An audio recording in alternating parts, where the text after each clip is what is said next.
સુરેન્દ્રનગર જિલ્લાના વઢવાણ ખાતે વીર મેઘમાયા વણકર સમાજ શૈક્ષણિક ભવનનું ખાતમુહૂર્ત કરાયું। વઢવાણ ખાતે નિર્માણાધીન મેઘમાયા વણકર સમાજ શૈક્ષણિક ભવન 2 માળનું બનાવવામાં આવશે। અંદાજે 1 કરોડના ખર્ચે નિર્માણ પામનાર સમાજ શૈક્ષણિક ભવનમાં સમાજના વિદ્યાર્થીઓને નિઃશુલ્ક શિક્ષણની સાથે સ્પર્ધાત્મક પરીક્ષાઓની તૈયારીઓ કરી શકે તેવી વ્યવસ્થા કરાશે।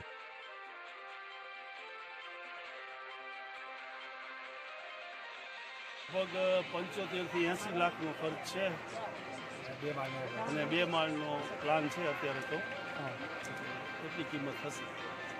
ખર્ચ 75 થી 80 લાખનો છે। લોકોને શિક્ષણ આપવાનું છે, પ્લસ ટ્યુશન ક્લાસીસ છે અને બહારથી જે માણસો આવે, છોકરાઓ જે સ્પર્ધાત્મક પરીક્ષા આપવા માટે, એને રહેવાની, જમવાની અને અહીંયાથી એને કેન્દ્ર સુધી મોકલવાની જવાબદારી અમે સ્વીકારી છે। બીજું કે નાના મોટા કોઈ પ્રસંગ હોય તો ફ્રી સેવાનો વિચાર છે અત્યારે તો, કે એમનું કામ નીકળી જાય। ચોમાસું હોય, શિયાળો હોય તો એમાં વાડીનો પણ ઉપયોગ થઈ શકે।